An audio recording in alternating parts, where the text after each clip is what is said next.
اللہ کے پیغمبر حضرت یوسف علیہ السلام کو ایسی بے مثال خوبصورتی اور حسن عطا کیا گیا تھا۔ تاریخ انسانی میں آج تک آپ کے حسن کی مثال دی جاتی ہے۔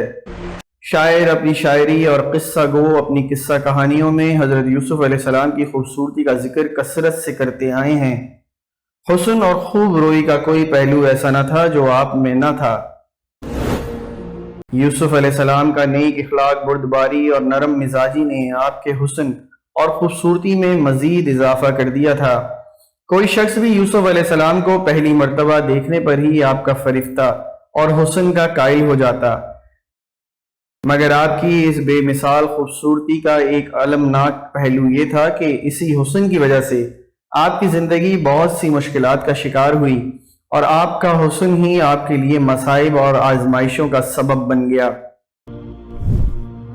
حضرت یوسف علیہ السلام کے والد کا نام یعقوب علیہ السلام تھا، جو خود ایک جلیل القدر نبی تھے۔ حضرت یعقوب علیہ السلام کے 12 بیٹے تھے، لیکن یوسف علیہ السلام کی خوبصورتی اور معصومیت کی وجہ سے آپ کو ان سے زیادہ محبت تھی اور آپ حضرت یوسف علیہ السلام کو اپنے دوسرے بیٹوں پر فوقیت دیتے تھے۔ لہٰذا حسد میں آ کر ایک دن حضرت یوسف علیہ السلام کے بھائیوں نے دور صحرا میں انہیں ایک کنویں میں پھینک دیا اور گھر آ کر یعقوب علیہ السلام کو جھوٹ بولا کہ ایک بھیڑیا انہیں چیڑ پھاڑ کر کھا گیا ہے۔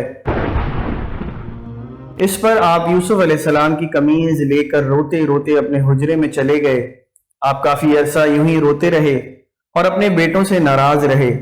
ادھر ایک قافلہ جب اس کنویں کے پاس سے گزرا تو انہوں نے حضرت یوسف علیہ السلام کو اس کنویں سے باہر نکالا۔ انہوں نے دیکھا کہ یہ نہایت حسین و جمیل بچہ ہے، لہٰذا آپ کو مصر کے بازار لے گئے تاکہ انہیں بطور غلام بیچ کر رقم حاصل کر سکیں۔ عزیز مصر نے جب یوسف علیہ السلام کو دیکھا تو وہ بہت متاثر ہوا اور اچھی قیمت دے کر انہیں خرید لیا اور انہیں محل لے آیا۔ اس نے اپنی بیوی سے کہا کہ اس غلام کی اچھی طرح پرورش کرو۔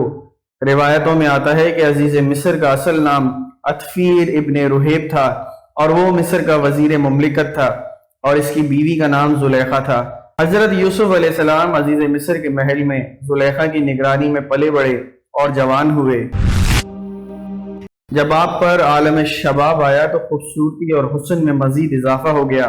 عالم یہ تھا کہ جو کوئی بھی آپ کے پرنور چہرے کی طرف دیکھتا تو اس پر سے نظر ہٹانا مشکل ہو جاتا۔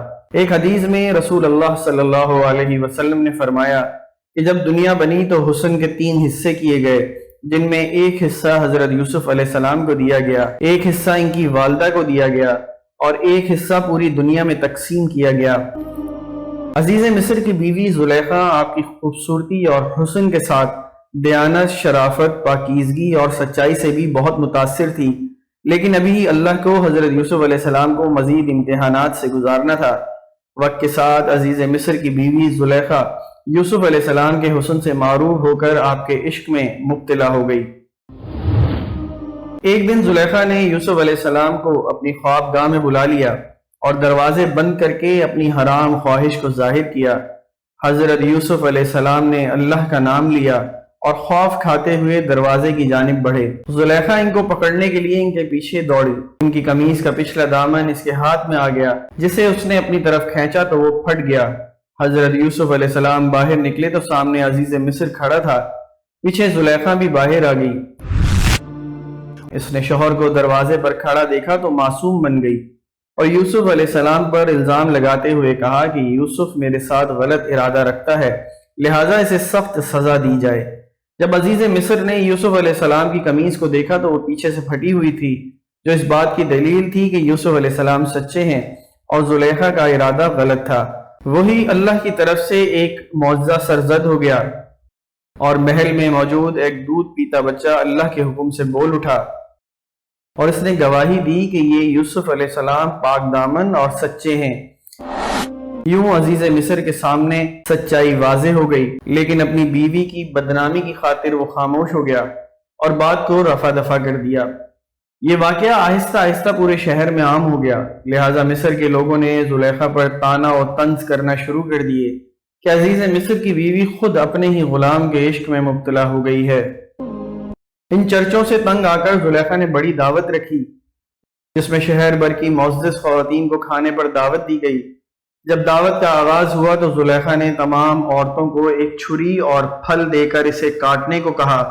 جب وہ عورتیں پھل کاٹنے لگی تو عین اسی وقت زلیخا کے حکم سے یوسف علیہ السلام کو بلایا گیا۔ جیسے ہی ان عورتوں نے یوسف علیہ السلام کے حسن و جمال کو دیکھا تو مدہوش ہو گئیں اور پھل کی جگہ اپنی انگلیاں کاٹ لیں۔ لہٰذا اس کے ذریعے زلیخا نے عورتوں کو سمجھانے کی کوشش کی کہ آخر وہ کیوں یوسف علیہ السلام کے عشق میں مبتلا ہے۔ آخر ایسے خوبرو جوان جسے دیکھ کر عورتیں اپنی انگلیاں کاٹ لیں، اس پر دل آ جانا کوئی حیرت کی بات نہیں ہے۔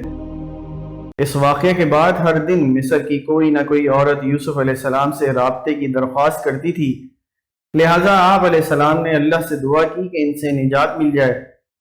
آخر کار زلیخا کے لاکھ اصرار کرنے پر بھی یوسف علیہ السلام اس کی طرف مائل نہ ہوئے اور اس کی خواہش کو رد کرتے رہے، تو عزیز مصر اور زلیخا کے حکم سے آپ کو زندان میں قید کر دیا گیا۔ یوسف علیہ السلام کی اس دعا کا ذکر اللہ نے قرآن مجید میں بھی کیا ہے۔ یوسف علیہ السلام نے کہا کہ اے میرے پروردگار، جس کام کی طرف مجھے بلا رہی ہے اس سے بہتر تو قید خانہ ہے۔ آپ علیہ السلام تقریباً 10 برس جیل میں قید رہے۔